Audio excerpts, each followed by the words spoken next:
ka na ba sa gagawin ng Lord?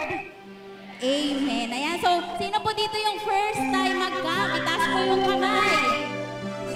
Sabihin nyo dun sa first time, sa mga nagtaas ng kamay, sabihin nyo sa mga matatagal na mag-e-enjoy ka dito. Kasi may gagawin ng Lord sa buhay mo. Amen? So excited na po ba tayo sa gagawin ng Diyos sa mga buhay natin? Isa ka mga lakas na hallelujah. Praise the Lord! Sige po, pwede na po tayong tumayo at simulan na po natin ang pagpupuri sa Panginoon.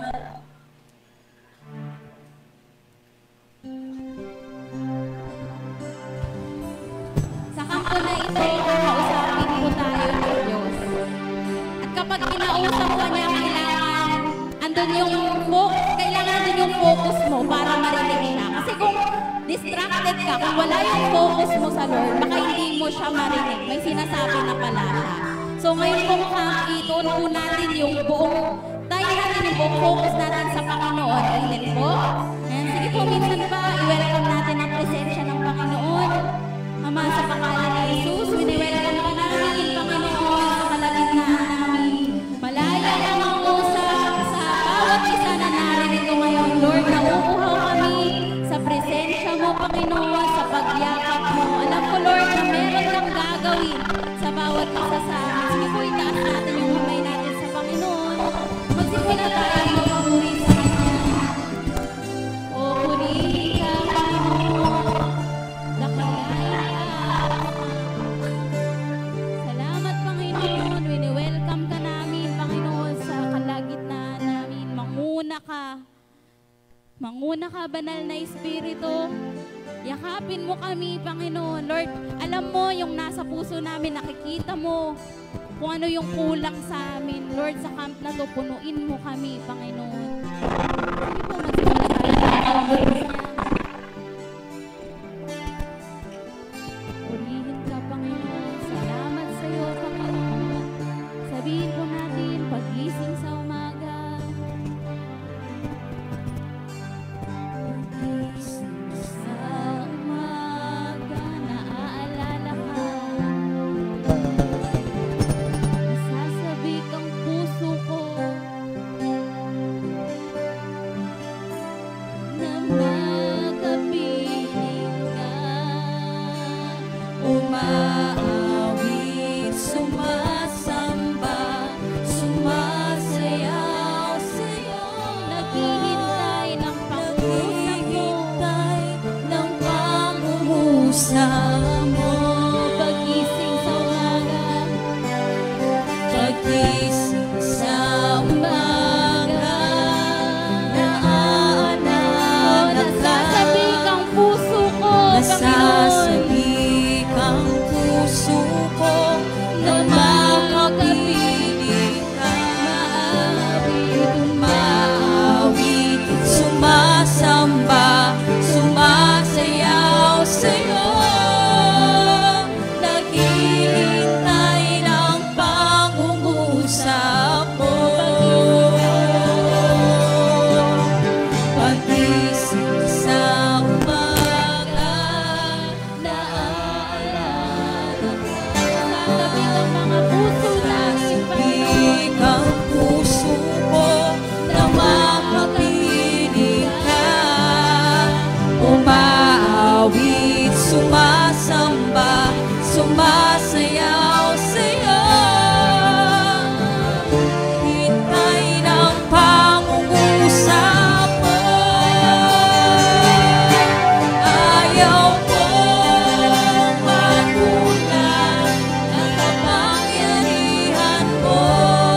Ayaw ko magulang ang kabanalan mo. Jesus, dakila ka, tanging sandigan ko. Lakas ko at nangkakalig sa'yo. Ayaw ko magulang ng kapangyarihan mo. Ayaw ko magulang ng kabanalan mo. Jesus, dakila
ko ay gagaling sa'yo.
Salamat na puso lahat ng biyaya mo.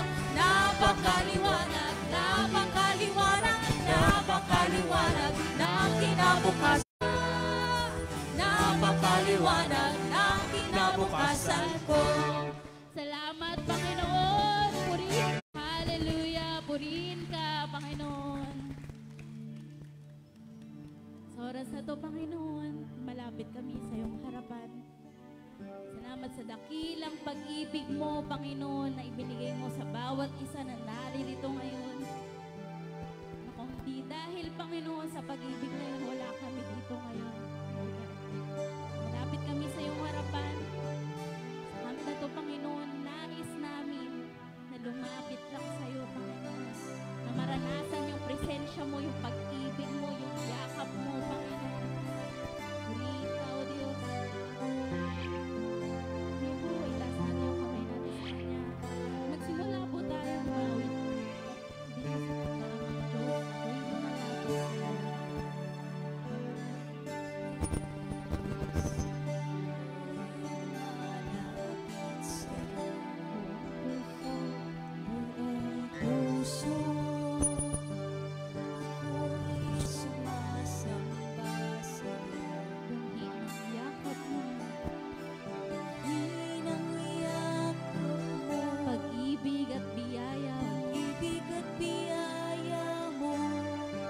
Kamuhawan sa puso ko, ay makita ka, Jesus. Amang Diyos. Amang Diyos, ako'y lumalapit sa'yo. Buong puso akong sumasamba sa iyo, Puso, Panginoon. ako'y sumasamba sa'yo. Damhin ang yakap mo. Damhin ang yakap mo, Pag-ibig at biyaya mo, pag-ibig at Panginoon. biyaya mo. Kauhawan sa puso ko, ay makita ka, Jesus. Ilapit mo. Ilapit mo Ako sa iyong presensya. Ilapit mo ko sa iyong pagmamahal, Panginoon. Ako sa iyong pagmamahal.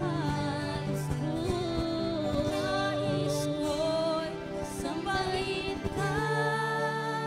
Ikaw lamang. Ilapit mo ko sa iyo, Panginoon. Amang Diyos, ako'y lumalapit sa iyo. Amang Diyos, ako'y lumalapit At sa buong iyo. puso kaming sumasamba sa iyo, Panginoon. Puso, ako'y sumasamba sa iyo. Damhin ang yakap mo, Damhin ang yakap mo, pag-ibig at biyaya mo, kauhawan sa puso nang makita ka, ay Jesus. makita ka, Jesus. Ilapit mo, Ilapit mo ako sa iyong presensya. Ilapit mo ako sa iyong pagmamahal. Ang nais ko'y sambahin ka. Ikaw lamang. Ilapit mo ako sa iyong Panginoon.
Sige,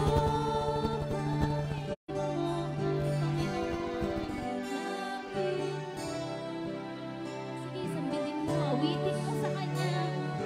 Ilapit mo ko sa iyong pagmamahal, Panginoon.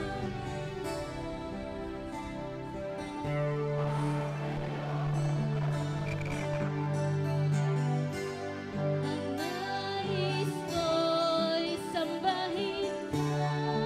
Ikaw lamang ilapit mo ko sa'yo. Ang nais ko'y sambahin ka. Ko'y sambahin ka. Ikaw lamang ilapit mo ko sa'yo, Panginoon. Ang nais ko'y sambahin ka. Ikaw lamang ilapit mo ko sa'yo, mo ko sa'yo, Panginoon. Hallelujah. Purihin ka, Panginoon. Yan ang nais namin, Panginoon, sa camp na to. Camp na to at marinig yung sasabihin mo sa privilege. Higib lang siya sa balon. Amen? So makikita po natin yun sa John chapter 4. At doon po, hindi aksidente, umihigib siya ng time na yun. Katanghaliang tapat po nun. Katanghaliang tapat at umihigib siya. At tamang-tama, dumating ang Panginoong Jesus. Amen? Ang galing ng timing. Umigib nga siya, katanghaliang tapat, para walang masyadong, siguro, yun nga, isang dahilan, para walang masyadong tao. Masolo niya. Parang sa atin, naghahanap tayo ng pagkakataon, masolo yung CR. Karelate po ba tayo? Gusto mag-concentrate.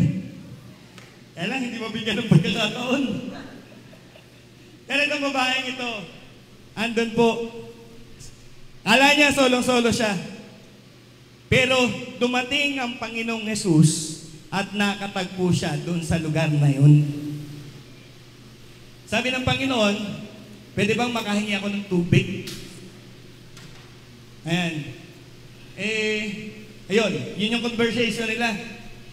Sabi pa ng Panginoon, kung alam mo lang itong humihingi na ito ng tubig sa'yo, ikaw ang hihingi sa Kanya. Amen?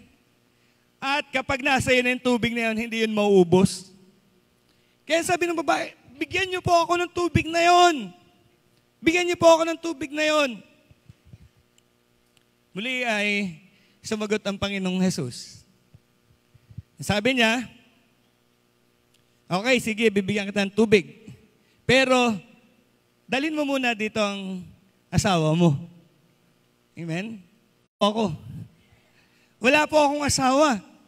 Ang sabi ng Panginoon, tama, sapagkat 5 na ang napangasawa mo at ang kinakasama mo ngayon ay hindi mo asawa.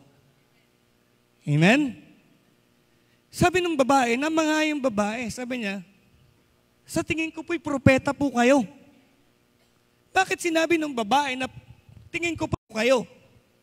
Kasi, alam ng babae, sakto. Alam ng Panginoong Yesus kung ano yung buhay niya.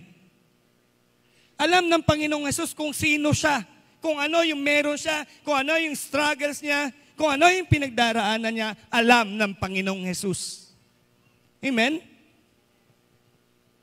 Kaya, masasabi ko po isang pagkakataon yon na nagpapakita, alam ng Panginoon, kilala tayo ng Panginoon. Amen?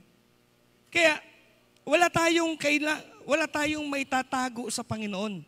Alam ng Lord kung ano yung mga pinagdaraanan natin. Alam ng Panginoon kung ano yung nakakabigat sa'yo. At kagaya nitong babae, andun yung kalagayan niya. At isang maaaring dahilan, maaaring nahiya siya, kaya siya Gusto niya, mag-isa lang siya. Na magpunta doon. At yun po, ayan. Magsasalamin po ako.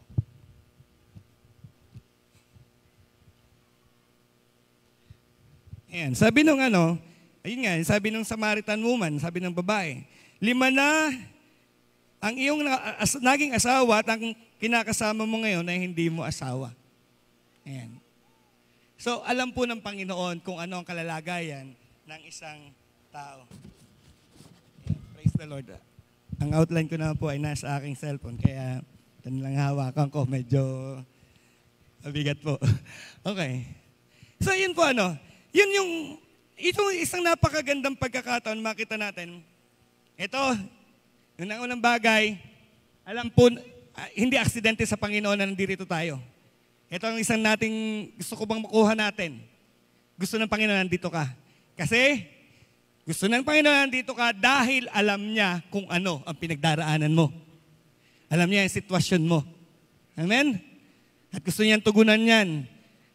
At itong camping na ito, yan, hanggang sa bago matapos tong camping na ito, niwala po ako, sinagot na ng Panginoon ang inyo pong kailangan. Amen? Amen po ba? Amen. Amen. Huwag tayong papayag na hindi tayo sasagutin ng Panginoon. Amen. Huwag yung dumating dito, ganun. Pag umalis, uwi, ganun pa rin. Kailangan merong nagbago. Amen. Kung ikaw ay natatanikalan, dapat malaya ka na. May bago na. Amen. So, yung verse ko pong babanggitin sa inyo, dito po sa yan, ang tema po natin ngayon, ang verse natin ay dito po sa Matthew chapter 4, verse 17. Yung sabi doon, magsisi kayo sapagkat malapit na ang paghahari ng Panginoon. Amen? The kingdom of God is at hand. Malapit na. Amen? Sabi po doon, malapit na. At ngayon pong nakikita natin na talagang malapit na pagdating ng kaharian ng Diyos. Meron pong mga alagad na nagsabi, sa Matthew chapter 24, verse 3 hanggang 4, yung mga alagad ay nagtanong. Amen? Nagtanong sila. Sabi niya, kailan po magaganap ang pangyayari ito? Pero bago po yun, nag-uusap-usap po yung mga alagad. Yung mga alagad. Sa Lucas chapter 21 verse 5 hanggang 6, may ilang tao naman nag-uusap-usap tungkol sa templo.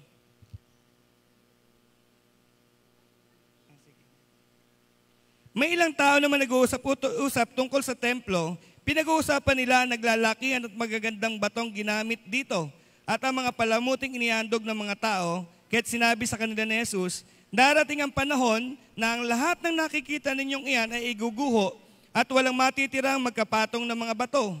Nagtanong ang mga alagad, kailan mangyayari ang mga ito? Ayan. Dito po sa Matthew 24, verse 3 hanggang 4, yun po, nagtatanong nga po yung mga alagad, at ang sabi doon sa verse 4, sumagot si Jesus, mag-ingat kayo upang hindi kayo mailigaw ninuman. Amen. Ito pong verse na ito na nagsasabi na mag-ingat kayo. Sabi ng Panginoon doon, mag-ingat kayo na kayo ay hindi mailigaw ninuman. Bago po yun, kumbaga, dinivert ng Panginoon yung usapan na nagsasabi, ang ganda ng templo, ang ganda yung mga bato na inilagay doon, ganun din yung mga pahiyas doon sa templo. Ang sabi niya, ang ganda. Pero yun po, dinivert ng Panginoon yung usapan at ang sabi niya sa huling panahon, maraming magdaraya sa inyo. At sabi niya, mag-iingat kayo na hindi kayo madaya. Amen? Sabi niya doon sa English, sa King James Version, take heed that no one deceives you. Amen? Sabi niya doon, sa huling panahon, merong mga magdaraya. Merong mga magliligaw. Merong magsasabi ng ganito, ganyan, at ang sabi ng Panginoon, mag-iingat kayo. Huwag kayong padadaya. Amen. Sabi, habang nagtuturo po ng Panginoon, at doon sa 23, verse 26 to 27, sabi niya doon, bulag na Pariseo, linisin mo muna ang nasa loob ng tasa at magiging malinis din ang labas nito.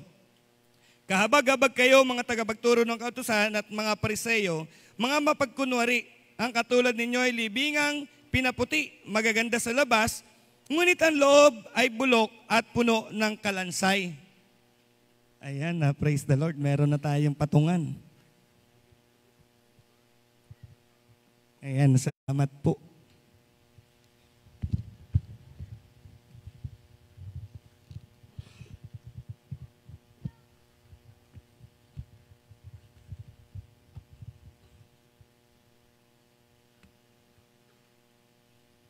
Ayan. Yun po sabi niya, bago linisin yung tasa, yung labas ng tasa, linisin niyo yung loob. Sabi yung nitso, puting-puti sa labas, sa loob ay bulok. Amen. Ito yung itinuturo ng Panginoon. Una na, bago pa siya sumagot doon sa mga alagad, sinasabi na niya na yung paglilinis mismo sa loob. Yung deception doon, yung pandaraya na kung tingnan mo okay na okay.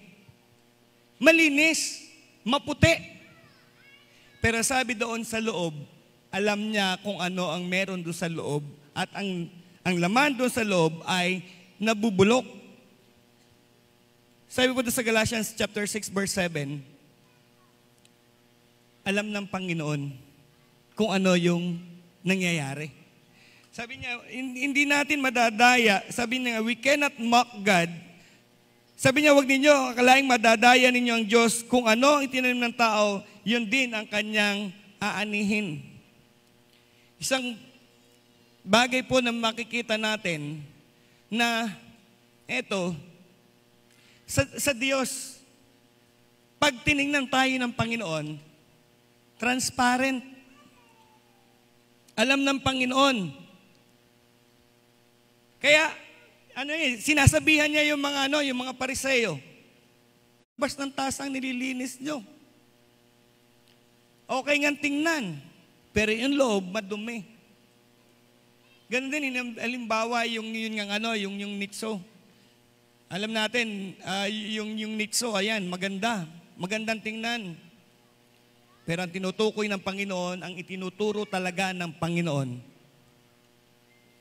ay yung bang ma-overcome, mapagtagumpayan yung mga pagkukunwari. Amen? Dahil ang itinuturo ng Panginoon, ang sinasabi niya, kahit gaano kaganda yung maging pagtingin sa inyo ng maraming tao, kung doon naman sa loob may problema, merong kailangang ayusin, ang sinasabi ng Panginoon, yun ang inyong ayusin. Magagamot yung labas kung yung loob nagamot na. Amen? Minsan, ganyan ang ginagawa ng tao. Kaya nga, may maririnig tayo na may mga nag-suicide, may mga at yung bang magugulat ka, magigitla ka na lang na isang araw, mababalitaan mo, ganito nangyari sa kanya? Kumbaga, nag-suicide ba siya? Nagpakamatay siya? Bakit? Akala ko okay siya. Maayos naman siya. Pero yun pala, meron talagang napakabigat na pinagdaraanan. At ang ginagawa lang ay yung maging maganda sa paningin ng iba, maging maipakita na para bang okay lang, walang problema. Kaya ang sabi ng Panginoon, ang turo ng Panginoon, kaiingat kayo. Huwag kayong padadaya. Sa isang banda, sinasabi din na maging totoo ka. Maging totoo ka. At ito yung problema, kaya pagka yung mga bagay hindi masolusyonan, kasi nga, laging itinatago. Laging andon na parang, kung tingnan mo nga, ay okay lang, pero ang totoo ay hindi. Yun, sabi niya, kailangang maging mapagbantay, sinasabi kasing mapagbantay kasi nga may mga may magdaraya. At sa kapanahunan po natin ngayon, makikita ka marami talagang nagkukunwari. Kahit sa Facebook. Pagkita mo sa Facebook, ano yung example sa Facebook? Makikita mo, Disney Princess. Ang ganda. Nakikita mo sa Facebook, laging travel dito, travel doon. Ang gaganda ng mga pinupuntahan. Ayan, pagdating sa bahay, sabi, pag nasa labas, ito ang buhay. Pag nasa bahay, grabeng buhay ito. Ando na yung problema. Amen. Maraming deception na nangyayari dito sa mundo sa panahon ngayon. Maraming mga pagdaraya at ito yung babalaan ng Panginoon na sa mga huling panahon, marami ang magdaraya at huwag kayong magpapadaya. Amen. Huwag kayong magpapadaya. Ano niyo po, paano natin yung kahit sa mga kabataan, ano niyo po, naalala ko, pagkadating sa pera, ayan, may mga lumalabas talagang fake. At pagka hindi mo nakabisaduhan kung ano yung totoo, pagdating ng fake, matatanggap mo yung fake. Kasi hindi mo alam kung paano malaman kung peke ba ito or totoo. Amen? So sabi nga niya, magbantay kayo, sabi niya, take heed, sinasabi doon, dapat gwardyado ka. Dapat gwardyado ka. Nakabantay ka at alam mo kung ano yung nangyayari sa paligid. Yan ang sinasabi ng Panginoon. Sa isang simpleng sabi niya, magbantay kayo sapagkat maraming magdaraya sa huling panahon. Pag sinabing take heed, para bang ganyan? Kumbaga sabi nga, be watchful. Yung gwardyado, hindi lamang yung sa nakikita mo sa paligid mo, kundi gwardyado mo din ang sarili mo. Amen? Gwardyado mo rin yung sarili mo.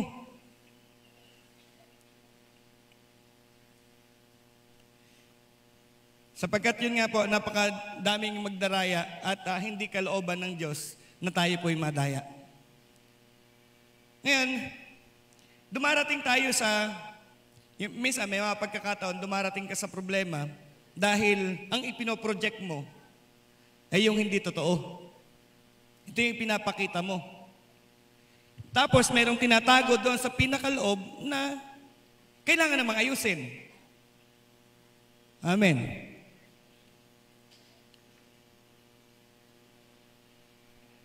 At yun po ang kailangan nating ma-check sa panahon ngayon. Amen. Ang dami po yun nga, mapapanood tayo. At napakaganda po na malaman natin ngayon papaano natin mapagtatagumpayan yung mga deception na yan. Sabi nga doon yung deception, ang problema sa deception ay it is deceiving. Ito'y nakakadaya. Yan ang problema sa deception. Ang hirap mong maintindihan, ang hirap mong malaman na nadadaya ka na pala. Amen. So, ilang bagay po na i-share ko po sa inyo paano natin mapagtatagumpayan yung deception. Okay. Kailangan natin ng kaalaman eh. Sabi dito sa 1 Corinthians chapter 15 verse 33, be not deceived, evil communication corrupt good manners. Ang sabi dito sa Tagalog, kaiingat kayo. Ang masasamang kasamay, yun, nakasisira ng magandang, ano po nakalagay doon? Pag-uugali. Amen. Sabi doon, isang paraan, isang magandang bagay na makita natin, paano mapaglalabanan yung deception, yung hindi ka madaya. Sabi doon, kaiingat ka sa sinasamahan mo. Sapagkat yung masamang kasama ay nakasisira ng magandang pag-uugali. Amen? Yung ikaw ay madaya.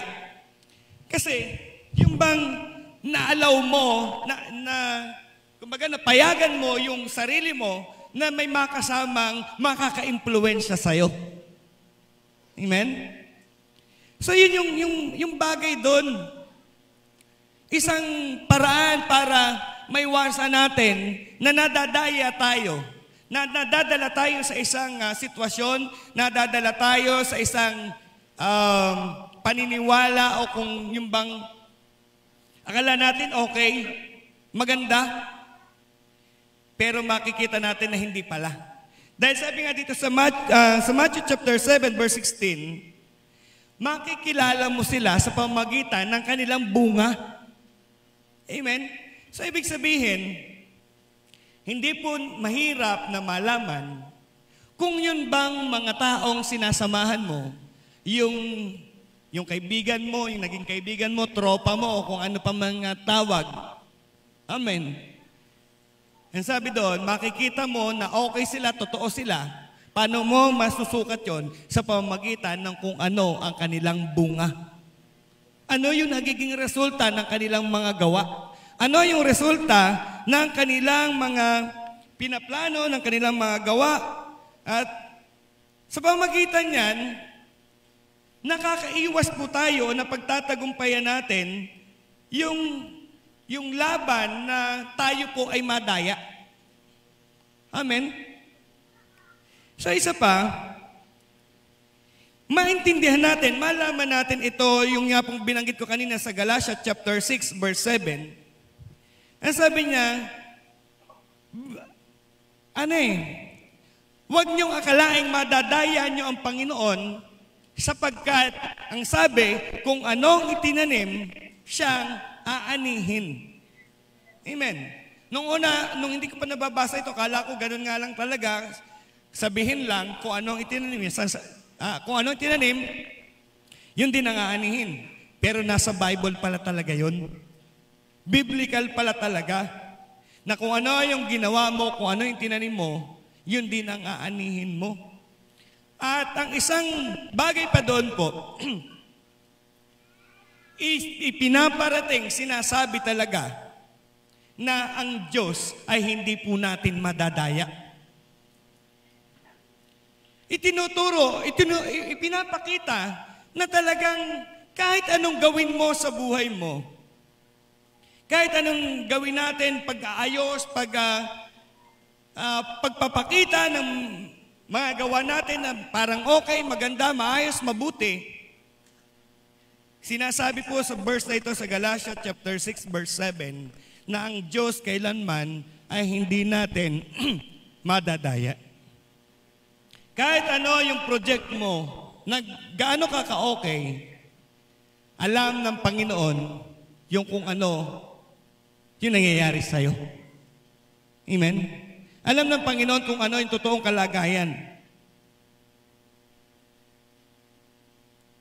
Kaya ito po, ma-check natin itong mga bagay na ito, na sinasabi talaga ng Panginoon na ito yung magiging problema in the last days.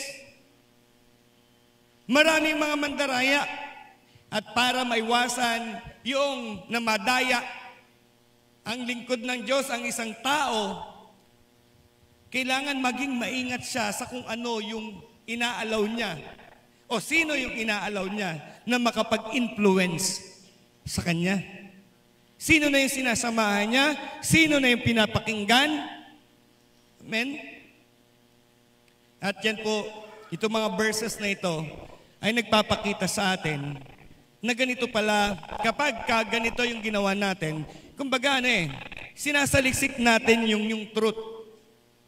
At kapag iniwasan natin yung mga taong, even yung, hindi lang naman yan yung mga tao Ano yung pinapanood mo?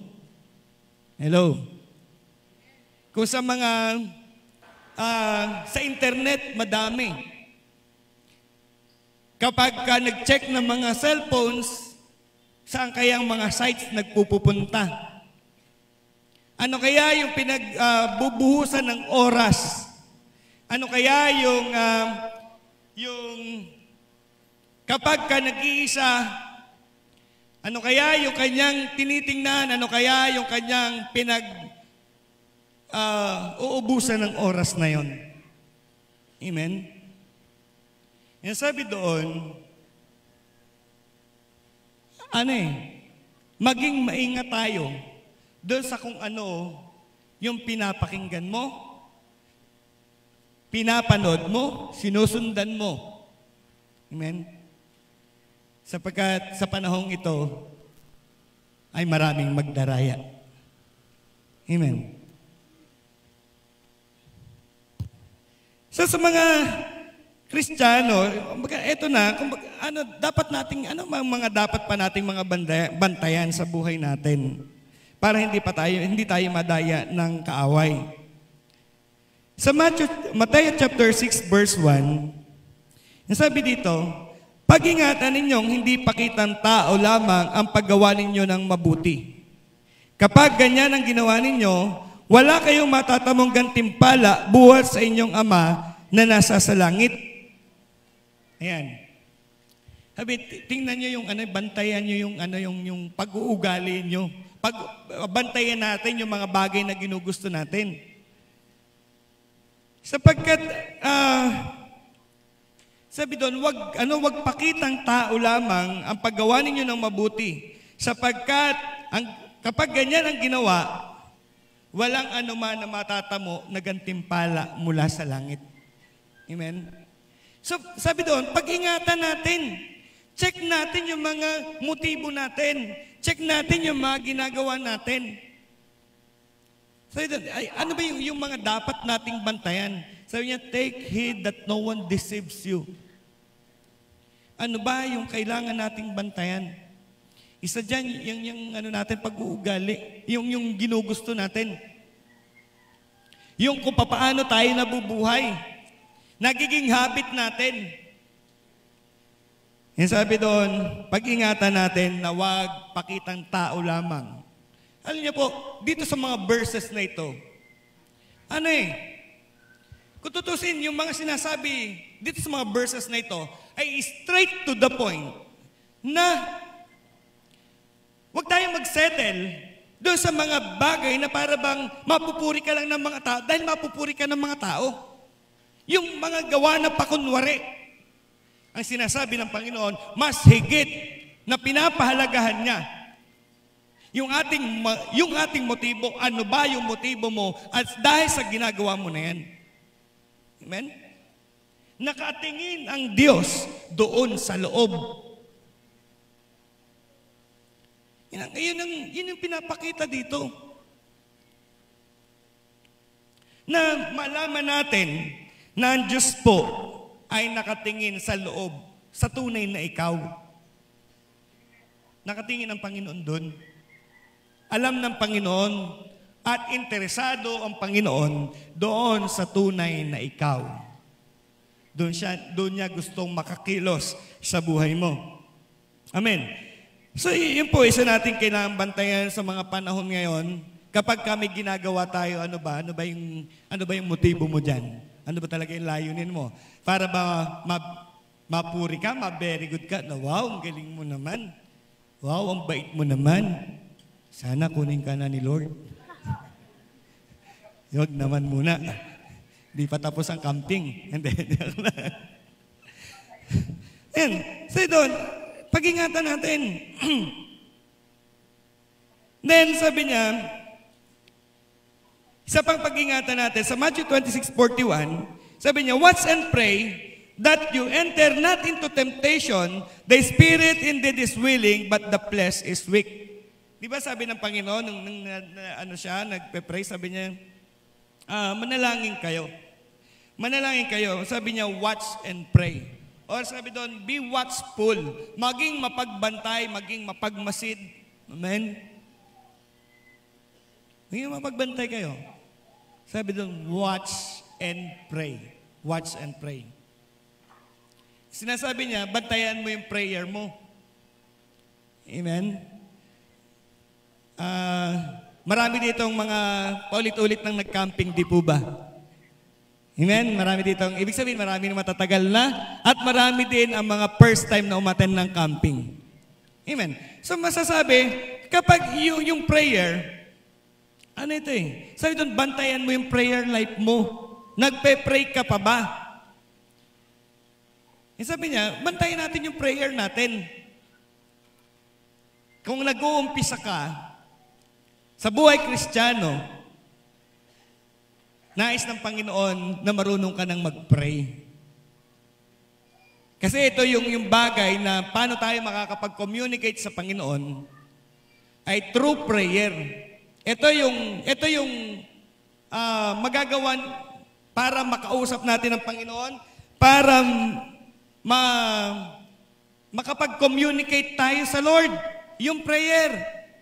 At sabi pa, napakahalaga ng prayer kasi kapag nagpe-pray ka, amen, yung mga tukso, mapagtatagumpayan mo.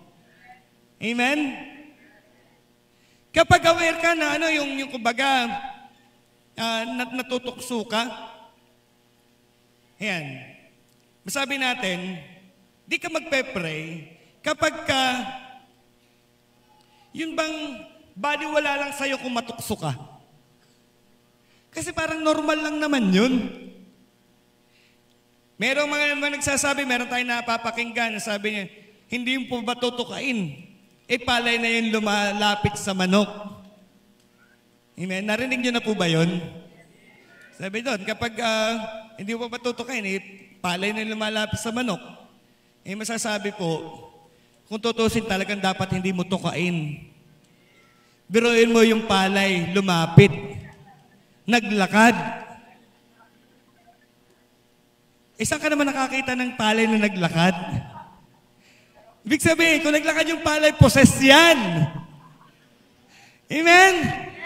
Delikado sa'yo yan. Kapag tinuka mo yan, mapoposes ka din.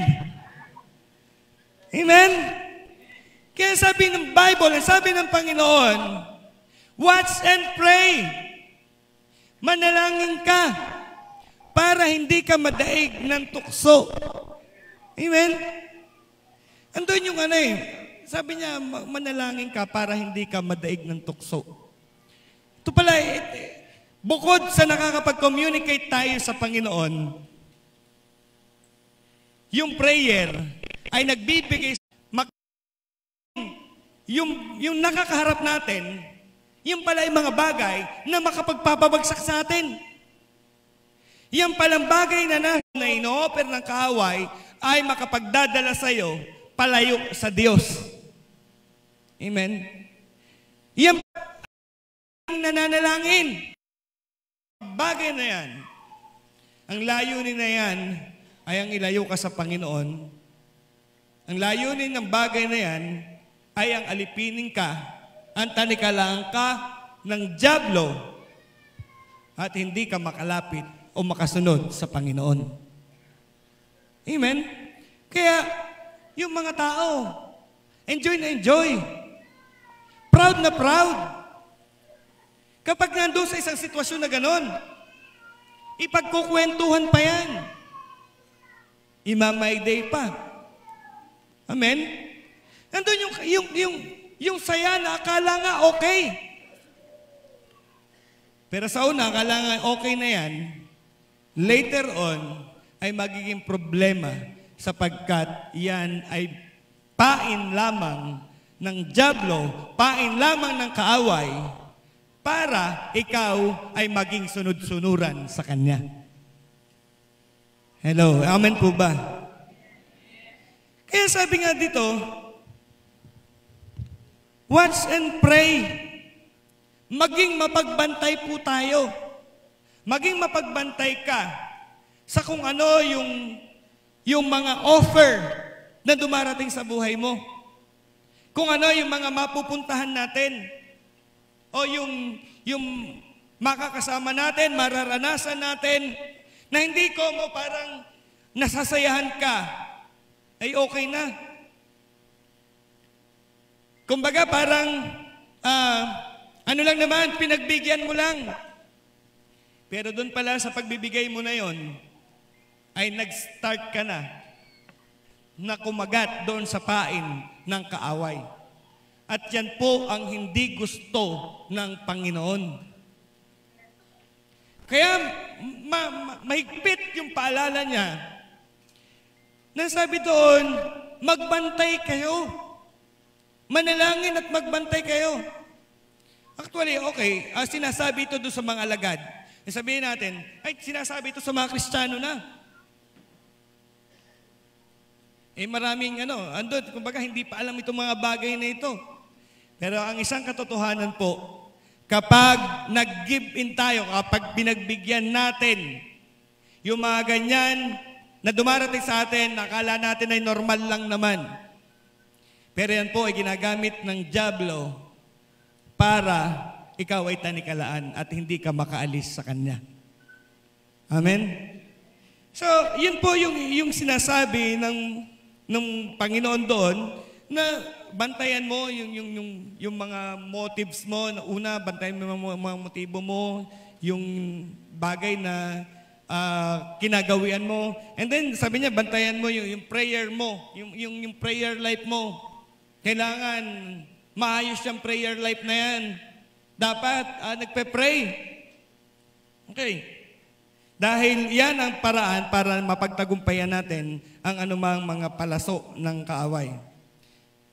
At sabi dito sa Jude 1 verse 20 o sa Judas, sabi niya, but you dear friends must continue to build your most holy faith for your own benefit.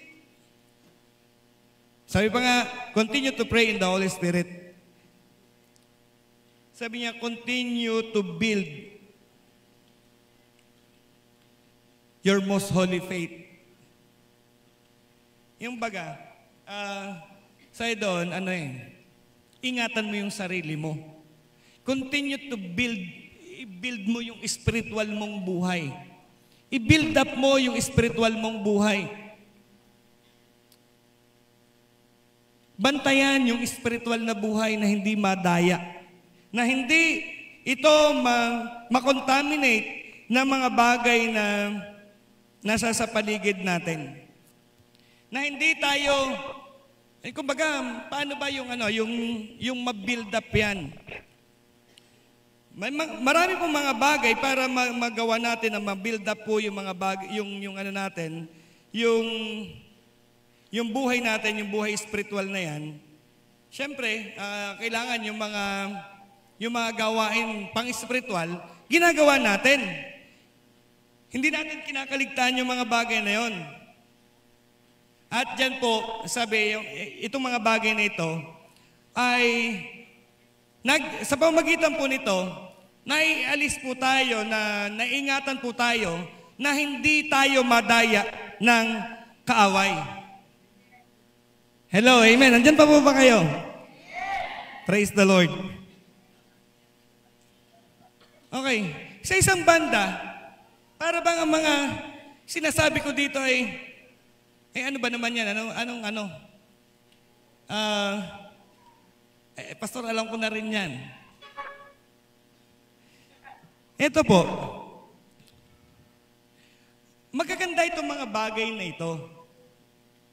Magaganda itong maging bantayan yung mga pag-uugali, bantayan yung prayer, i-build up talaga yung spiritual na buhay. Yan po ay talagang napakaganda.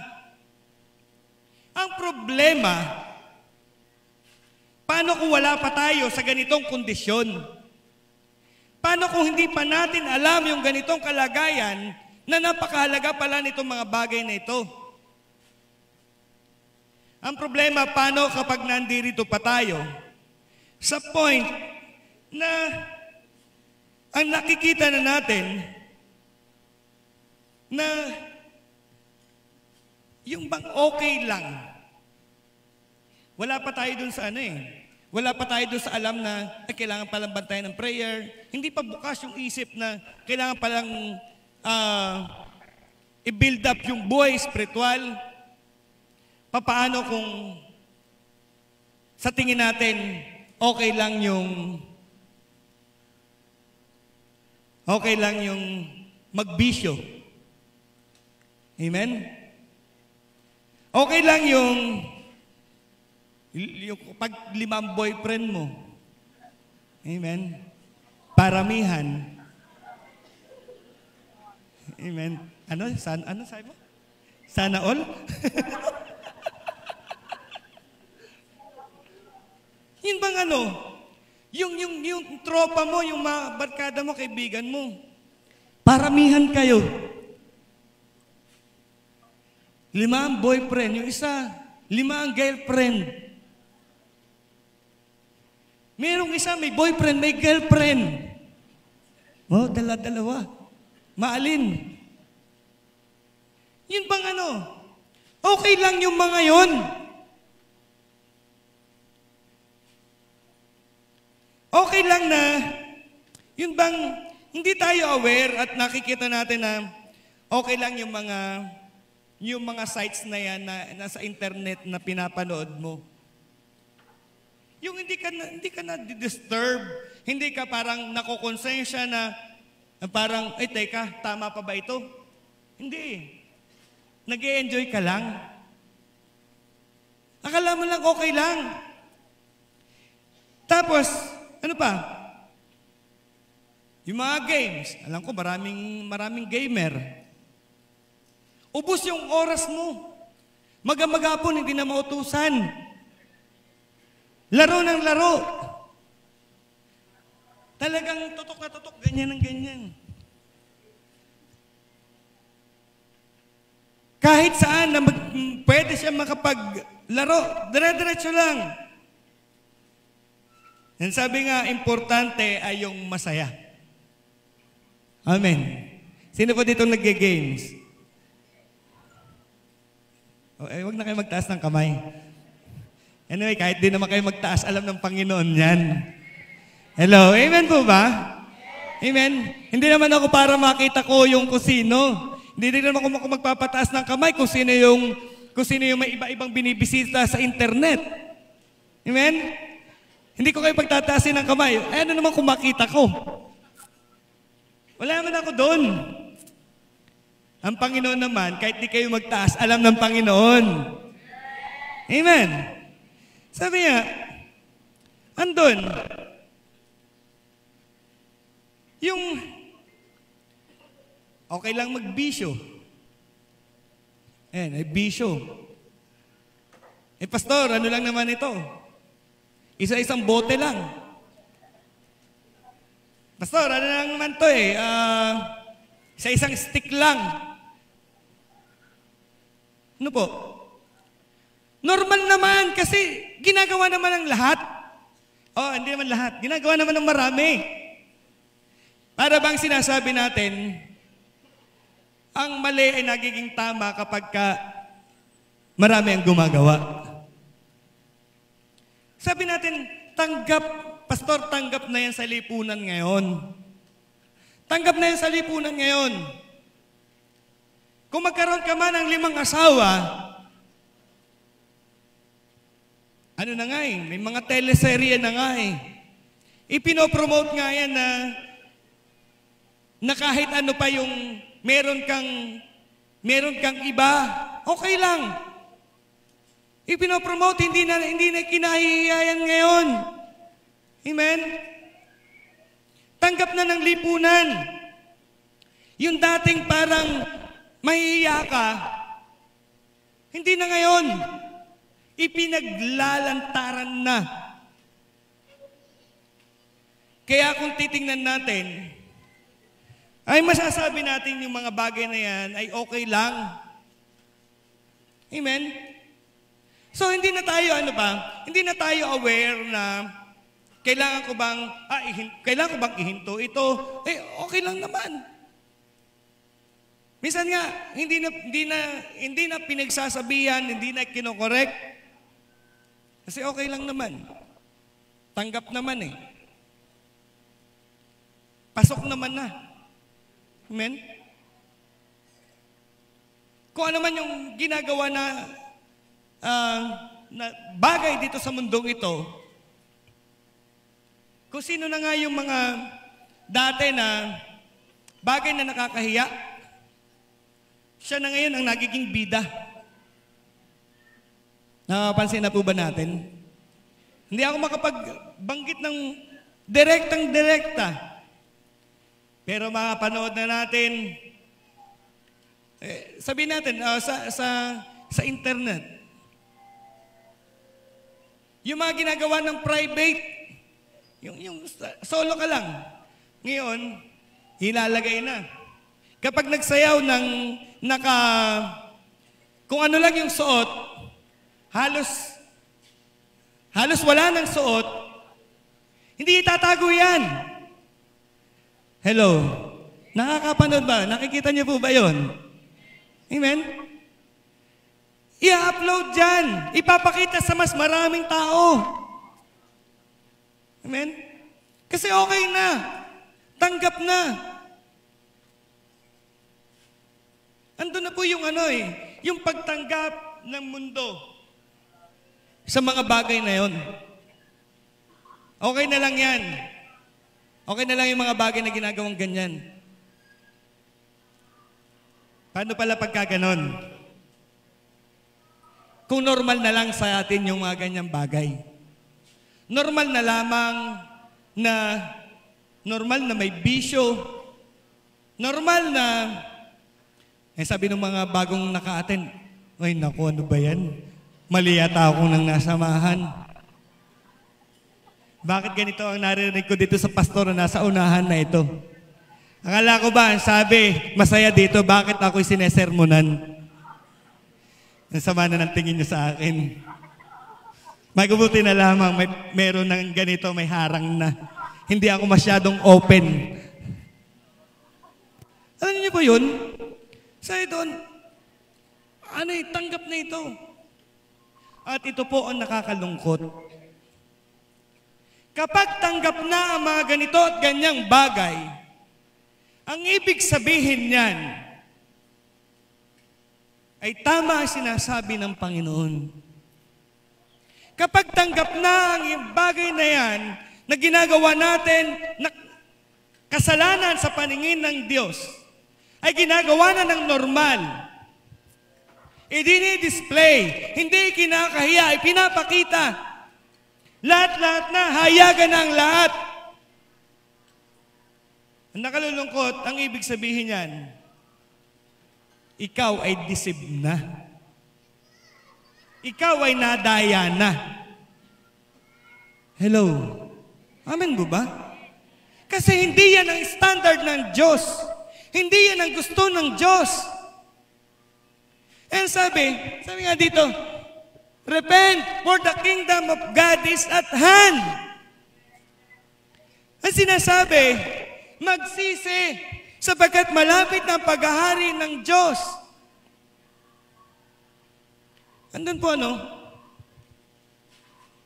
ngayon, para bang, andun na, ang hirap kasi,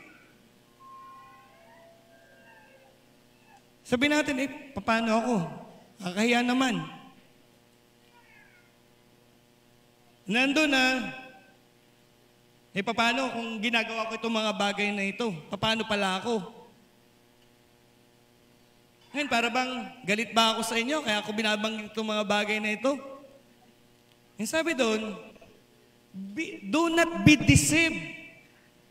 Huwag kayong padadaya.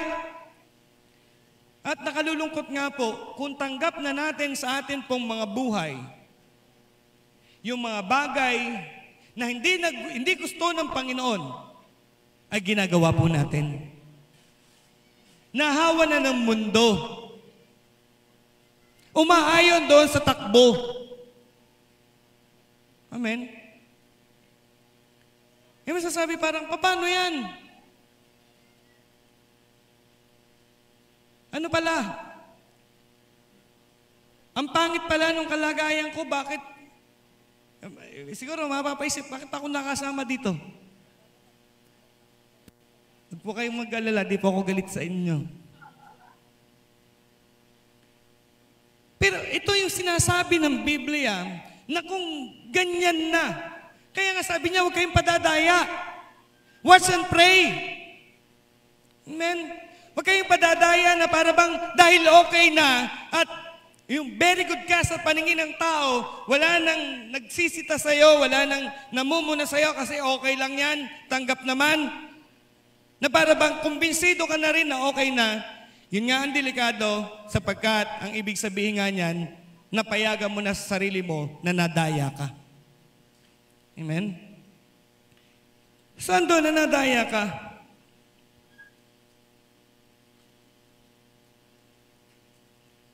Yan po, sabi nga dito, kailangan natin pong pagbuhusan. Kailangan nating, ma-check ngayon. Ano ba yung ayaw? Ano ba yung gusto ng Panginoon? At para ma-overcome natin, mapagtagumpayan natin, yung mga naging pandaraya ng kaway, minsan, ang hirap talaga kapag yung kumbaga, hindi mo masabi na ganito, ganyan. Pero ang sinasabi ng Panginoon, huwag tayong padadaya. Kaya, kailangang ihayag na ito ay mga bagay na gawa ng dyablo para hindi ka makalapit sa Panginoon. Gawa yan ng dyablo para hindi ka mahiya ka sa Panginoon. Hindi ka lalapit kasi andun yung kasalanan. Amen. Sana niyo po, yung meron pong isang pangyayari, merong nahuling mga ngalunya. Amen? Nabasa niyo na po ba yun? Merong mga ngalunya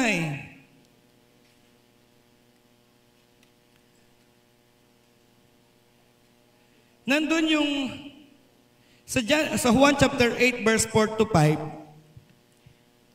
Dito yung dinala ng mga tao yung babaeng nahuli sa pangalunya. Hello. Amen. Merong ganun nahuli. Sabi sa verse 4, at sinabi kay Jesus, Guro, ang babaeng ito'y nahuli sa akto ng pangangalunya. Ayon sa kautusan ni Moises, dapat batuhin hanggang sa mamatay ang mga katulad niya. Ano naman ang masasabi mo? Ayan. Ito po, etong babaeng ito, wala nang takas. Huling-huli. Amen po ba? Kaya merong right yung mga tao na dalhin siya. Kasi huling-huli siya sa akto ng pangalunya. Anong kahihiyan kaya ang naranasan itong babaeng ito? Gaano na lang kaya yung kahihiyan na tinanggap niya during that time, nakalakalagkad siya. At pinag-uusapan na dapat ang sintensya sa babaeng ito ay batuhin hanggang sa mamatay. Amen? Ito yung hatol ng mga tao. Para bang sabihin, nakakahiya ka. Nahuli ka sa pangalunya. At sabi ng mga tao sa Panginoong Yesus, nararapat na ang taong ito, ayon doon sa batas, ay dapat batuhin hanggang sa mamatay. Ano po? Anong tugon ng Panginoon? Anong sagot ng Panginoon? Yan sabi ng Panginoon, ano yan? Walang stick. Sumulat sa lupa. At sabi, yung walang kasalanan ang unang bumato. Amen? Yung walang kasalanan ang unang bumato. Mangyari po, nung pagkakataon na yon, hanggang hanggang sa umalis, mula sa pinakamatanda hanggang sa pinakabata, umalis po yung mga tao at walang bumato. Amen. Siguro yung pakiramdam natin ngayon, para bang nakakahiya pala kasi ganito yung ginagawa ko, ganito yung ganyan. Alam niyo po, itong babaeng ito, mas matindi yung naging kalagayan. Hirap na hirap siya doon sa kanyang kalagayan na yun. Napapahiya siya ng gusto.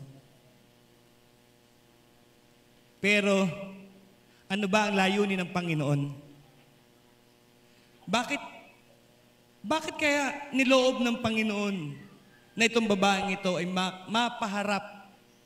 makaharap siya nung time na yun? Para ba husgahan yung babae? Para ba husgahan na, oo nga, tama sila sa paratang sa'yo. Ikaw nga'y ganito ang mga ginagawa. At hindi natatago sa akin ang ginagawa mo. Alam ko ang ginagawa mo. Pero alam niyo po, ang Panginoong Yesus, hindi siya hinusgahan. Amen? Hindi hinusgahan ng Panginoon yung babae dahil sa kasalanan kanyang nagawa.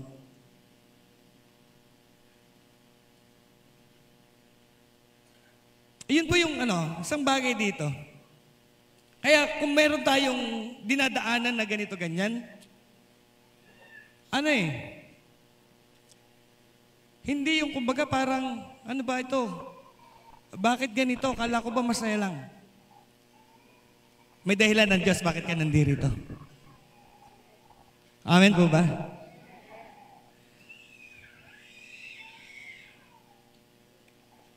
Yung darating ang time, kaya sabi nga dito sa team natin, repent, for the kingdom of God is at hand. Sabi po dito sa binabasa ko dito, sabi niya, build yourself up. I-build mo yung spiritual mong buhay. Ikaw mismo yung mag-aral ng salita ng Diyos. Ikaw mismo yung mag-train, mag-pray. Kasi, pagdating ng araw, pagharap natin sa Diyos, oo, meron kang pastor na nagtuturo sa'yo. Meron nag-feed sa'yo. Merong nagko-coach sa'yo na ganito, ganyan. Pero pagdating sa langit, wala doon sa tabi mo yung pastor mo. Wala doon sa tabi mo yung leader mo na magtatanggol sa'yo. Amen? Ang kailangan naroroon ay walang iba kundi ang Panginoong Hesus na magtatanggol sa'yo. Amen?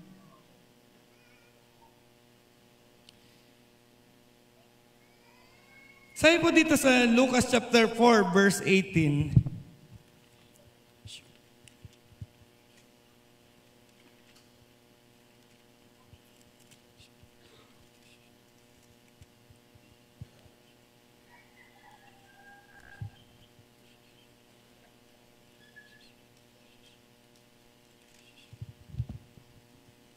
Okay, basahin ko po.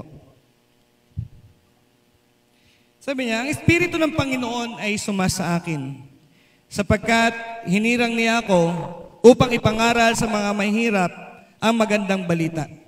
Isinugo niya ako upang ipahayag sa mga bihag na sila'y lalaya, at sa mga bulag na sila'y makakakita. Isinugo ako upang palayain ang mga inaapi. Amen? Napakaganda po ng sinulat dito na sinabi ng Panginoon nangyari ngayon ito. Okay? Sabi na, naparito ako upang ihayag. Ihayag yung paglaya. Ihayag sa mga biyag na sila'y lalaya at sa mga bulag na sila'y makakakita. Isinugo ako upang palayain ang mga inaapi. Amen. Alam niyo po, ito, hindi ko po alam kung ano talaga yung pwedeng pinagdaraanan ng bawat isa. Maaaring ilan sa mga binanggit ko, okay, ito na po ako mag-close. Opo, kanina, sinabi natin, hindi po aksidente na nandito kayo. Hello, amen po ba? Hindi aksidente yun. Sabi ito sa Mangaral chapter 3, verse 1, ang lahat ay nangyayari. Ang lahat ng pangyayari sa daigdig ay nagaganap sa panahong itinakda. So, ibig sabihin, andun, ang Diyos ay nasa kontrol. At kung nandito ka ngayon, kalooban ng Panginoon na nandito ka. Amen? Kalooban ng Panginoon na nandito ka sapagkat alam ng Panginoon kung anong nangyayari sa'yo.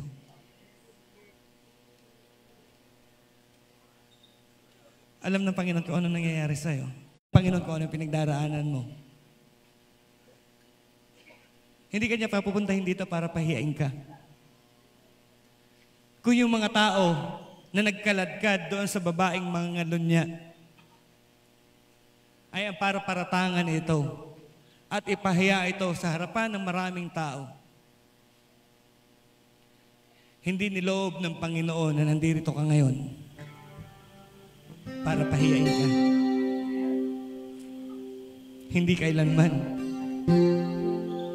Hindi kailanman nais ng Panginoon na maramdaman mo na kinokondem ka niya. Mahal ka ng Panginoon kaya ayaw kanyang madaya. Ayaw ng Panginoon na magpatuloy ka doon sa buhay na ine-enjoy mo na mali sa panuntunan ng Panginoon. Inilatag yan sa iyo ng kaaway para mailayo ka sa Panginoon.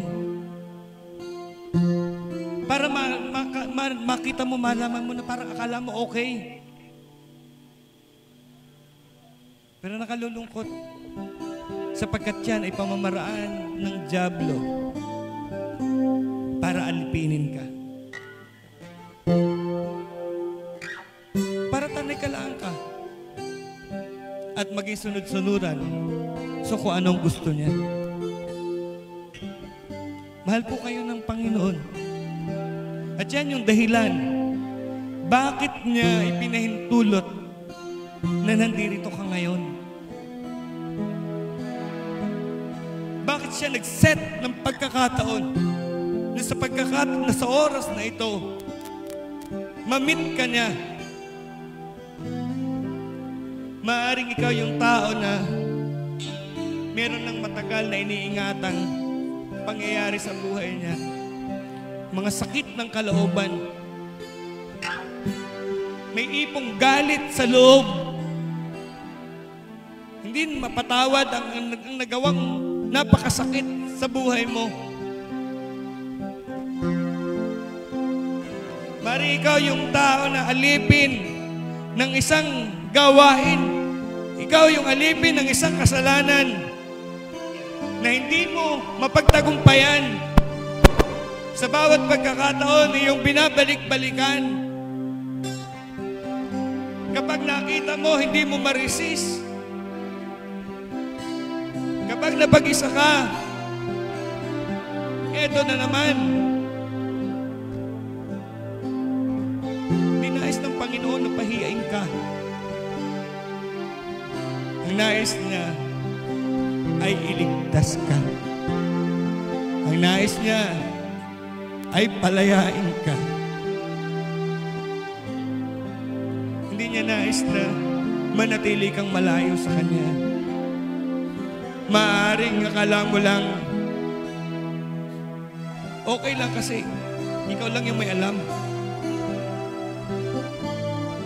Hindi naman alam ng iba. Hindi naman alam ng lahat. Ikaw lang yung may alam. Nung nag-ooperate ang kaaway, doon sa mga akala natin, tagong-tago. Akala natin, ikaw lang yung may alam. Akala mo, tanggap na talaga ng lipunan nito at pagtanggap ng lipunan ay okay na. Pero mahal ka ng Panginoon. Diyan yung dahilan bakit ka nandito ngayon.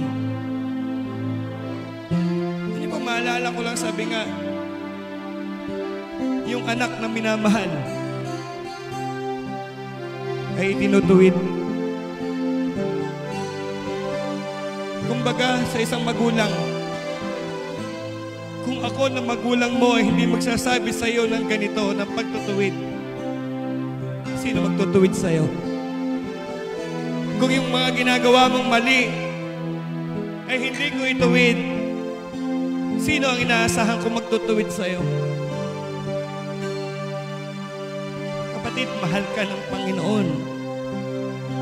Importante ka sa Panginoon. Diyan dahilan bakit kanya encounter ngayon? Bakit kanya kinakatagpo ngayon?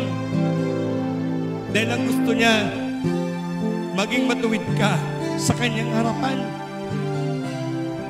Maging tama ka sa kanyang harapan.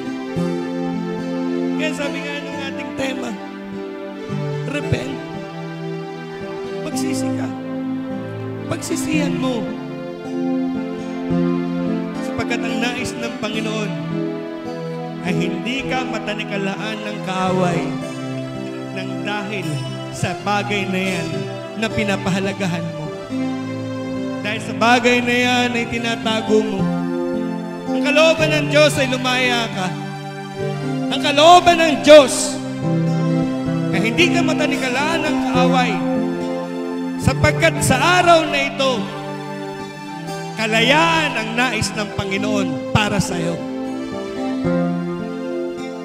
Kalayaan, kaligtasan, ang gusto ng Panginoon para sa iyo. At sa camping na ito, gusto ng Panginoon na magkaroon ka ng bagong simula. Isang fresh, isang bago na wala kang kailangang itago. Isang bagong simula, isang bagong buhay na hindi ka nahihiyang humarap sa Panginoon. Sapagkat alam mo, matuwid ka sa kanyang harapan. Sapagkat alam mo ngayon, ng bagay na nakahadlang sa iyo noon, ay pinatawad na ng Panginoon. Ang mga bagay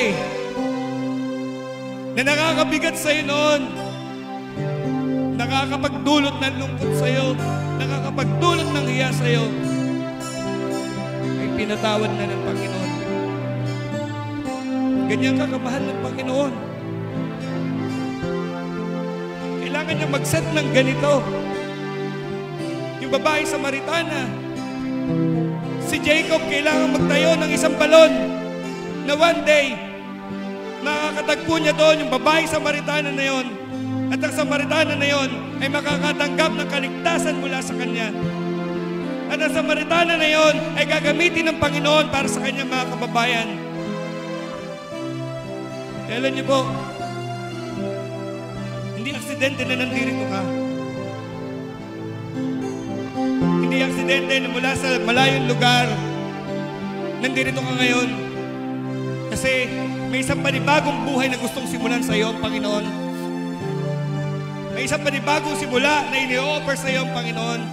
Na kung tatanggapin mo yung panibagong simula na yon, kung yung babae Samaritana, sabi natin, ano ito ang dahil napakasawa. Masama yung buhay ng babae. Kahit yung babae ng mga ngalon niya na nahuli. Alam niyo po, binigyan sila ng Panginoon ng isang panibagong simula. Isang panibagong pagkakataon na makapamuhay, na mayroong malinis na buhay, isang buhay na may direksyon, isang buhay na may misyon mula sa Panginoon. Ang Panginoon po ang nagbibigay ng kalayaan. Ang Panginoon ang nagbibigay ng kaligtasan. And without Him, imposible ang kalayaan. Hindi mo yan kayang pinagtatakpan lang ng mahabang panahon, pinagtatakpan, na akala mo, pwede mong gawing okay lang lahat. Kailangan mo si Jesus sa buhay mo. Kailangan mo ang Panginoon sa buhay mo dahil siya lang ang tanging makapagbibigay ng tunay na kalayaan. Sa oras na ito, kung gusto mong tanggapin yung kalayaan na yan, kung gusto mong tanggapin si Jesus sa buhay mo, hindi na po ako mag-aakit dito sa harapan sa inyo pong kinauupuan. Tanggapin mo ang Panginoong Jesus. Tanggapin mo ang Panginoong Jesus. Siya lang yung tanging makatutulong sa'yo. Hindi ang sino man. Siya lang yung pinadala para ikaw ay bigyan ng kalayaan. Hallelujah. Sige po, tayo po yumuko. Hallelujah, Jesus. Jesus. We appreciate you, Lord.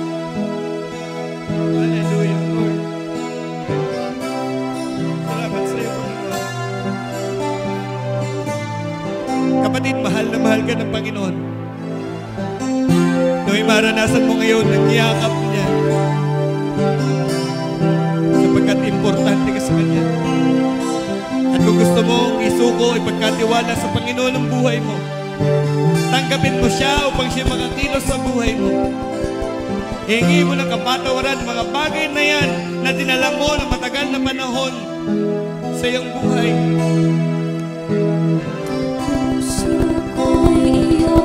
Hallelujah. Yes, Lord.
Panginoong Jesus, sa oras na ito, nagpapasalamat po ako na naunawaan ko ang iyong pag-ibig sa akin. Naamin ko po, ako po'y nagkasala sa iyo. Patawarin mo po ako. At mula sa oras na ito, tinatanggap kita na ikaw ang aking Panginoon, na ikaw ang aking tagapagligtas. Sinusuko ko po sa iyo ang aking buhay. Ikaw na ngayon ang mag-control nito. Ikaw na ang masunod. At ipagtanggol mo po ako laban sa mga gawa ng kaaway. Laban sa aking mga kahinaan, ikaw na ngayon ang aking Panginoon. Ikaw ang aking susundin at sasambahin. Maraming salamat po sa kaligtasan na iyong pinagkaloob sa akin. Ito po ang aking panalangin sa pangalan ng Panginoon Jesus. Amen. Amen. Hallelujah. So, purihin po ang Panginoon. Mahal po kayo ng Lord. Mahal po kayo ng Lord.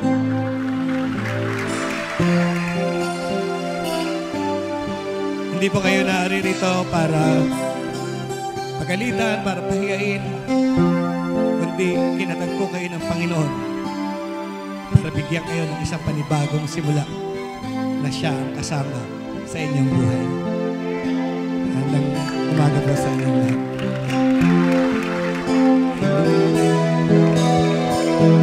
Salamat po, Pastor Mulo. Grabe no, ramdam na ramdam po yung presensya ng Panginoon, no? Sabihin mo sa katabi mo, unang service pa lang yan. Marami pang services. So, bago po tayo mag-proceed sa